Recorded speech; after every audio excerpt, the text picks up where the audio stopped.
설 명절 기간입니다. 오늘 설교를 시작하기 전에 우리 옆에 분들과 이렇게 인사하고 말씀을 함께 나눴으면 좋겠습니다.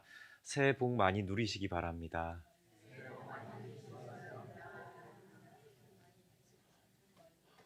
어떻게 명절이 즐거우신 거 맞으셨죠? 어떠세요? 아니, 옆에 또 뒤에 주위를 한번 둘러보시죠. 반가운 얼굴들이 많지 않은가요? 우리 교육부서 학생들이 또 함께하고 있고, 청년들이 함께하고 있고, 또 우리 훈련을 떠났던 청년이 명절을 맞아 돌아와 있기도 하고 군대에 있던 청년이 이렇게 휴가를 맞아 나와 있기도 합니다. 어떻게 모두 가족분들과 좋은 명절 보내셨는지요? 네, 이렇게 시작합니다. 예. 명절이면 가족분들이 모여서 이런저런 덕담들을 나누게 됩니다. 하지만 의도치 않게 한 말이 때로는 잔소리가 되기도 하죠. 그런 의도로 한 말이 아닌데 이렇게 듣는 이는 그 말이 좀 불편하기도 한가 봅니다. 어느 언론 매체에서는 연령별로 듣기 싫은 잔소리 이렇게 해서 베스트 뭐 몇 이렇게 해가지고 신문에 기록된 걸 어제 봤습니다. 그래서 연령별로 듣기 싫은 잔소리 내용이 있는데 제가 이걸 고민했어요. 설교인데 잔소리를 하면 안 되잖아요. 근데 공감이 많이 되고 저도 말하는 것에 대해서 좀 배웠습니다. 그래서 한번 제가 신문 기사에 있는 내용들 잠깐 읽어 드릴 텐데 공감이 되는 이야기인지 우리 성도님들도 잘 들어보시기 바랍니다. 10대가 느끼는 잔소리랍니다. 평소 저도 중고등부 학생들한테 이렇게 얘기했던 것 같은데 10대가 느끼는 잔소리. 반에서 몇 등 하니 대학은 어디로 가려고. 어릴 때는 예쁘더니 지금은 몰라보겠다. 뭐 이런 말이죠. 20대와 30대가 느끼는 잔소리랍니다. 요새 취직이 다 힘들지. 너 계속 공부하니? 공부도 좋은데 일을 해야지. 회사 들어간 청년에게는 연봉은 얼마입니까? 애인은 있니? 이제 결혼만 하면 좋을 텐데. 이런 게 잔소리라고 합니다. 40대와 50대. 남편은 승진했니? 연봉은 올랐고? 그 집사람은 언제 일한다니? 노후 자금은 모으고 있니? 뭐 이런 게 잔소리라고 하네요. 제가 제일 찔렸던 게 60대와 70대 분들에게 이렇게 건네는 인사말이었습니다. 집에만 계시지 말고 많이 움직이세요. 연세가 있으셔도 돈이 있어야 될 텐데 돈 좀 모아 두셨습니까? 그걸 왜 샀어요? 비싸게 주고 사셨네요. 사기 전에 저한테 얘기하고 사세요. 어떠십니까? 이게 명절에 제일 많이 이렇게 나오는 그 연령대가 느끼는 잔소리라고 합니다. 분명히 상대방에게 관심이 있어서 또 혹은 걱정되고 위하는 마음에 한 말일 텐데 잔소리로 들린다고 이렇게 생각되니까 나도 이런 말을 한 적은 없는가?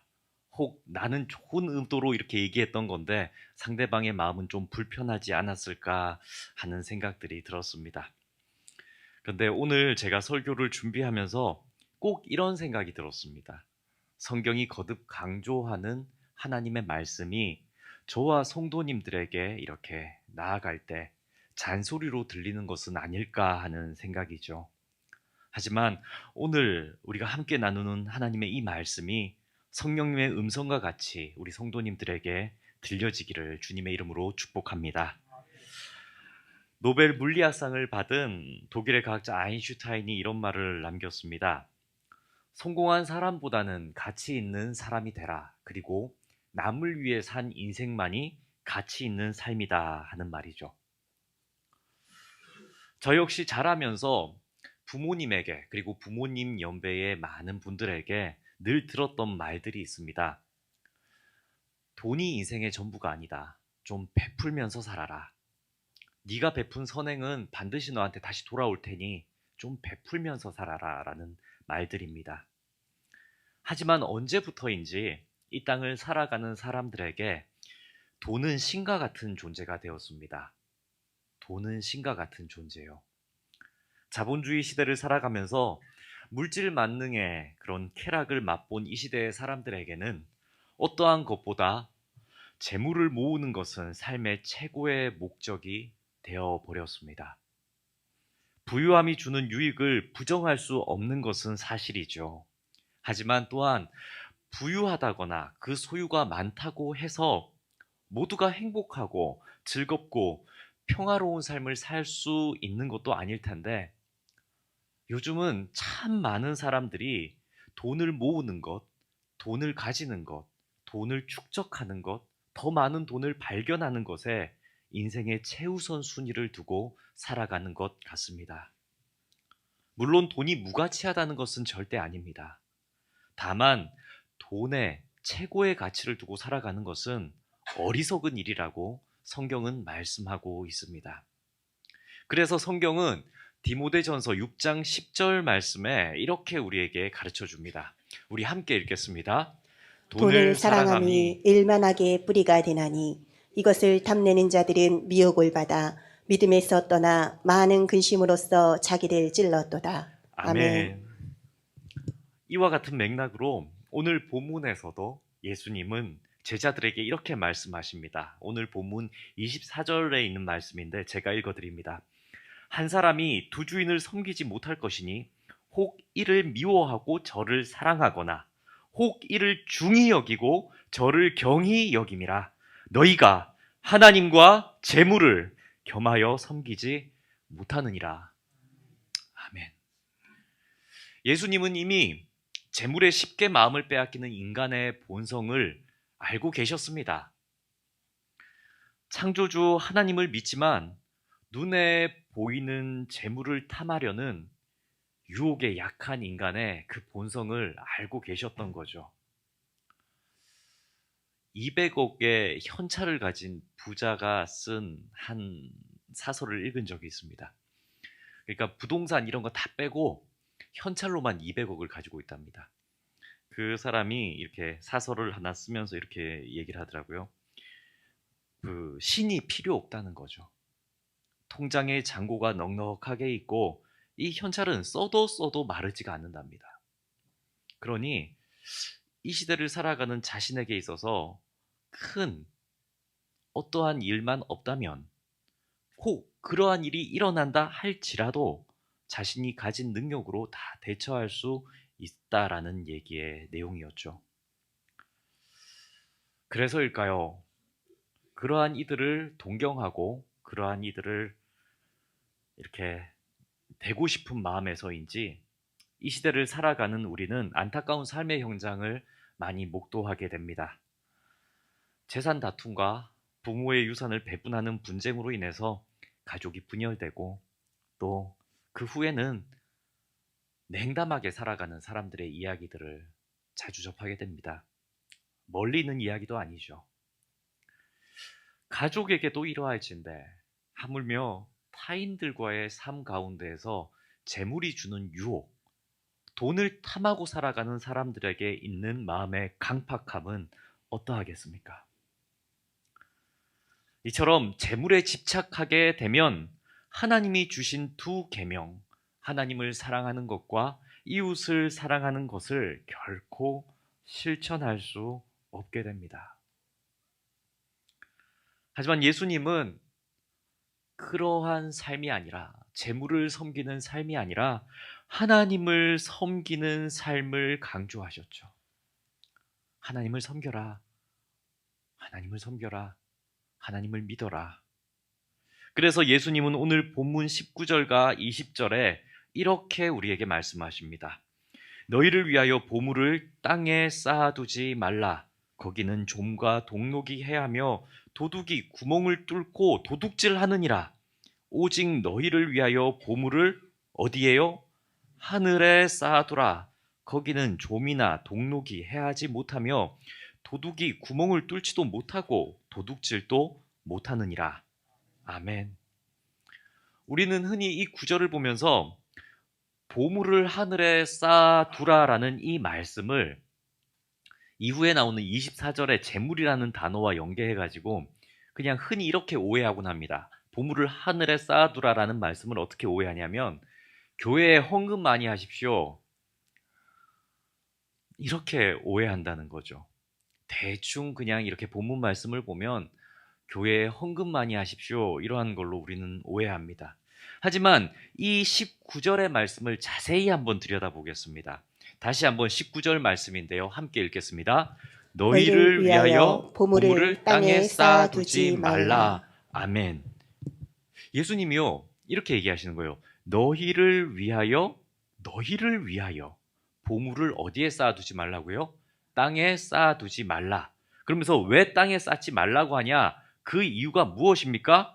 거기에는 좀과 동록이 해하며 도둑이 구멍을 뚫고 도둑질한다 말씀하시죠.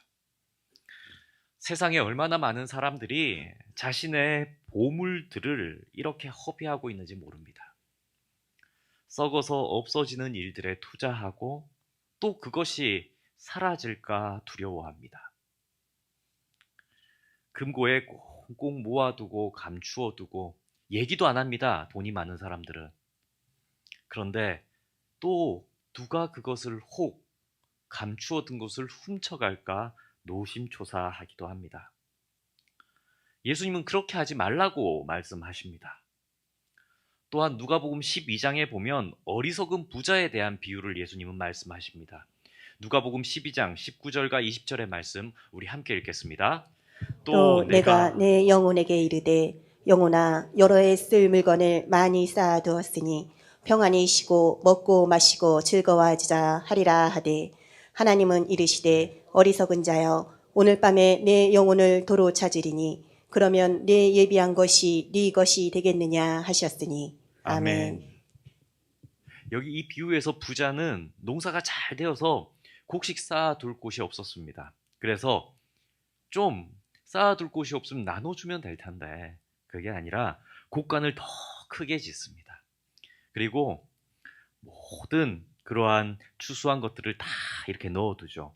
그리고 스스로 자신한테 그렇게 쌓아둔 재물을 보면서 자신한테 이렇게 얘기합니다. 이제 여러 해 동안 먹을 양식과 쓸 물건을 쌓아두었으니 평안히 쉬고 먹고 마시고 즐거워하자. 자신한테 이렇게 얘기합니다. 그의 마음은 자신을 위한 재물을 모으는 일에만 열심을 내고 있습니다. 그러다 보니 그의 인생의 목적은 이 세상에서 먹고 마시고 즐기는 것을 인생의 목표로 살아갑니다. 그러자 하나님은 그 부자를 향해서 어리석다라고 말씀하시죠. 왜냐하면 하나님이 부자가 그렇게 곡식을 다 모은 그날 밤에 그의 영혼을 불러가시기로 계획하셨기 때문입니다. 주님은 부자가 어리석은 이유에 대해서 구체적으로 또 말씀하시기도 하는데 누가복음 12장 21절 말씀입니다. 자기를 위하여 재물을 쌓아두고 하나님께 대하여 부요치 못한 자가 이와 같으니라. 아멘. 즉 하나님의 영광을 위한 일에는 재물을 사용하는 일에 인색하고 자신의 육신을 위해서만 사용하는 자들에 대하여 하나님이 언제 걷어갈지도 모르는 자신의 육신만을 위해 심는 것은 그것은 참으로 어리석다라는 거죠. 그러면서 예수님은 지혜로운 사람들, 정말 지혜로운 자들에 대해서 말씀하십니다. 마태복음 6장 20절 말씀 우리 함께 읽겠습니다. 오직 너희를 위하여 보물을 하늘에 쌓아두라. 거기는 좀이나 등록이 해하지 못하며 도둑이 구멍을 뚫지도 못하고 도둑질도 못하느니라. 아멘. 자, 이제 이 말씀을 좀 보겠습니다. 보물을 어디에 쌓아두라고 말씀하십니까?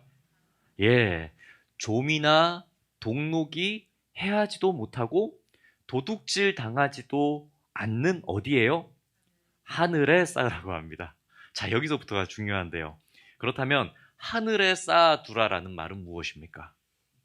여기서 한국어로 번역된 이 하늘이라는 단어의 원문을 직역하면 사실은 영어는 heaven으로 번역되기도 하지만 하나님의 나라에 가깝습니다.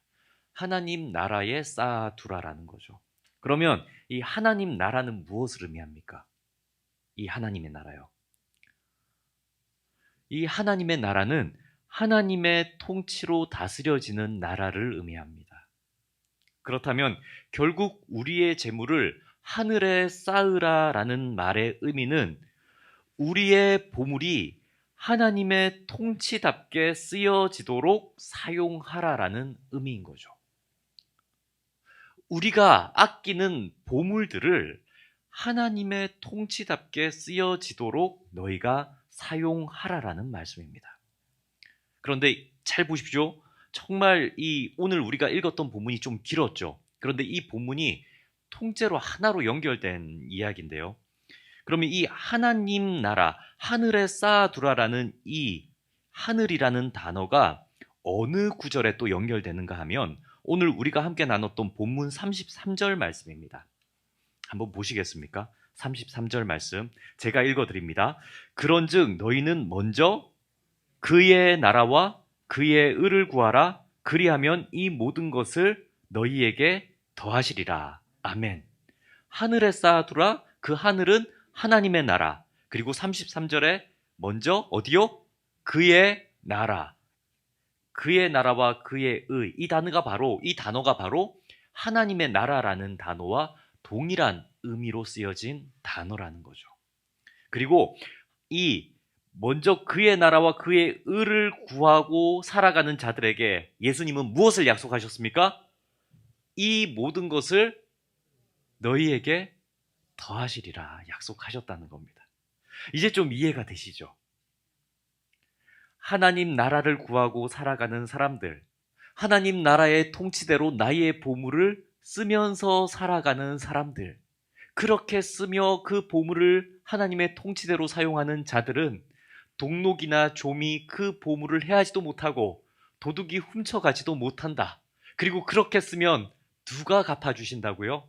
하나님이 더해서 갚아주신다라고 예수님은 이 비유를 쫙 연결해서 우리에게 말씀하시는 겁니다. 그냥 갚아주시는 것이 아니라 하나님이 더 갚아주신다는 거죠. 그런데 우리는 종종 보물이라고 하니까 뭔가 이렇게 명품, 좀 쓰고 남는 것, 더 여유 있는 돈 이렇게 생각하죠.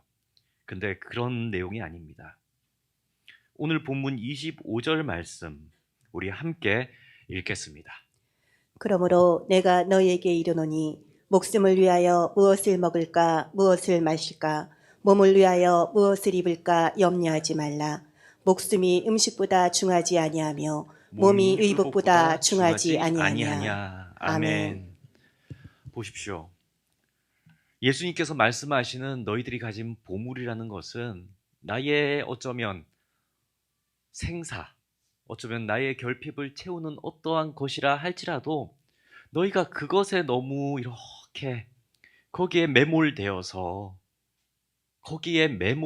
살아가는 것이 아니라 오히려 그러한 형편이라고 할지라도 어떻게 하라고 합니까? 하나님 나라 하늘에 쌓아두는 보물이 되도록 사용하라라고 말씀하신다는 거죠. 그러면 최종적으로 우리는 그의 나라와 그의 의를 구하며 살아간다는 것.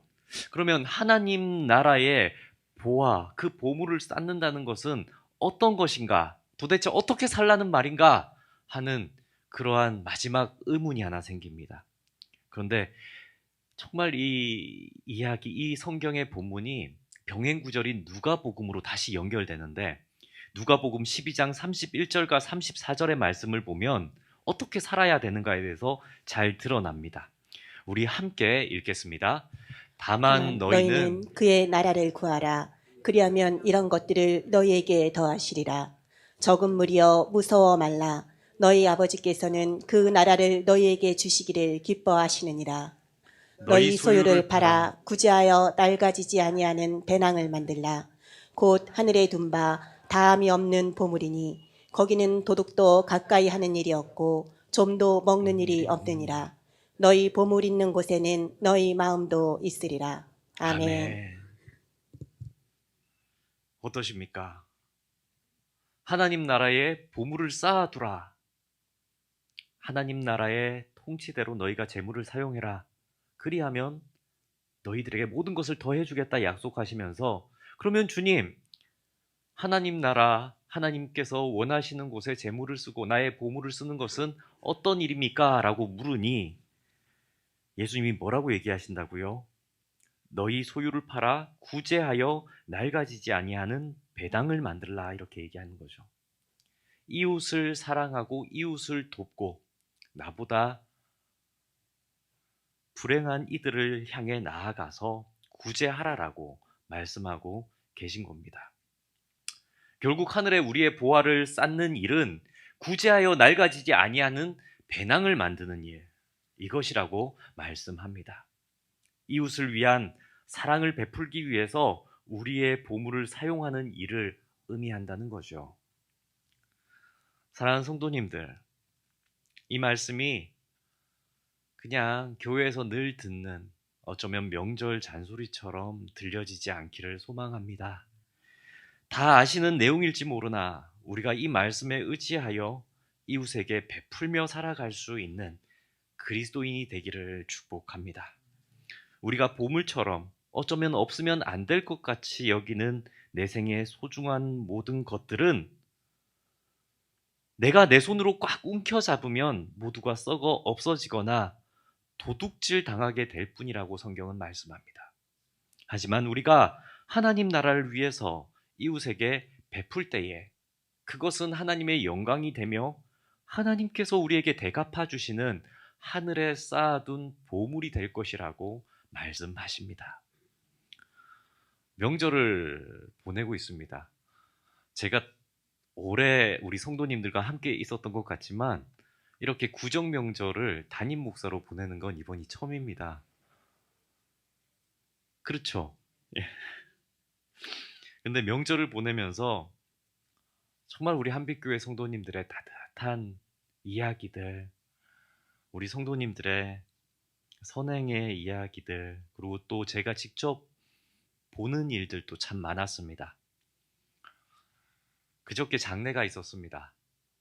성도님의 장례를 위로해 주기 위해서 고향에 가는 것을 잠시 미루시는 우리 성도님들이 계셨습니다.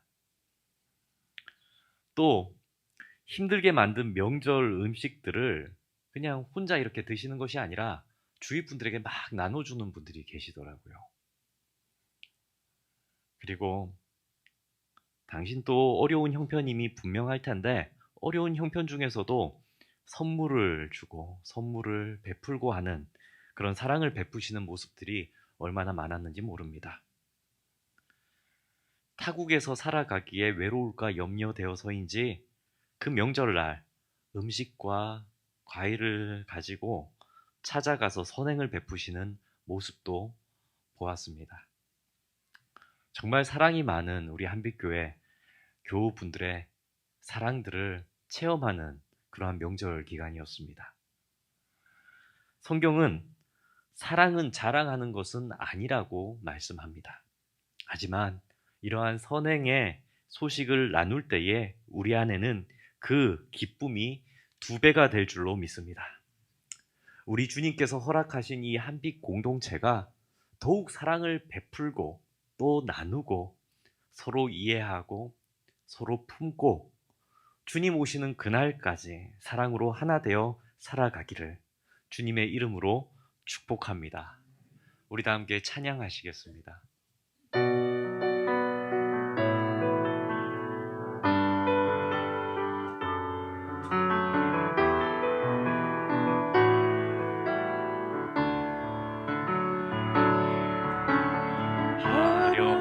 하지 않아도 정결하게 사는 삶, 가진 것이 적어도 감사하며 사는 삶, 내게 주신 작은 힘 나눠주며 사는 삶, 이것이 나의 삶의 행복이라오. 눈물 날 일 많지만 눈물 날 일 많지만 기도할 수 있는 것, 억울한 일 많으나 주를 위해 참는 것, 비록 짧은 작은 삶 주 뜻대로 사는 것, 이것이 나의 삶의 행복이라오. 이것이 행복이라오. 세상은 알 수 없는 하나님 선물, 이것이 행복이라오.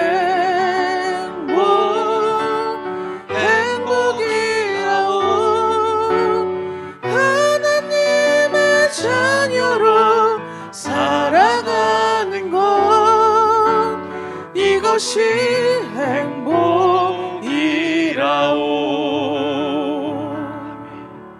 기도하겠습니다. 하늘에 계신 하나님 아버지, 이 시간 말씀을 통해서 하나님 나라의 보물을 쌓는다는 것이 무엇인지 다시 한번 우리 마음속에 새겨봅니다.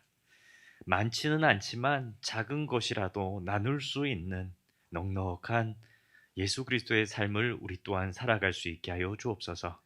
이 땅에 무엇을 심고 이 땅에 심겨진 것으로 열매를 맛보려고 기다리는 삶이 아니라 하나님 나라에 무엇을 심고 하나님 나라의 영광이 맺히도록 바라는 삶을 우리도 살아갈 수 있게 하여 주옵소서. 짧은 인생 살아가시면서 그 인생 가운데 이 땅에 무엇을 남기려고 살아가는 삶이 아니라 하나님 나라 그 생명책에 영광스러운 일들이 기록되기를 소망하는 삶을 살아가는 우리 모든 한빛교회 성도들 되게 하여 주옵소서.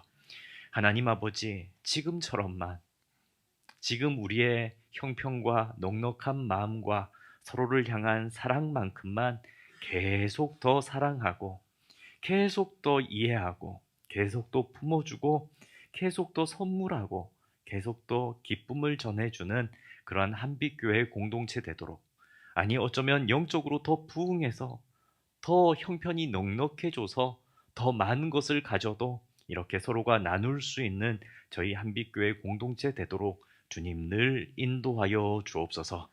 이 모든 간구 우리 주 예수 그리스도의 이름으로 기도드립니다. 아멘.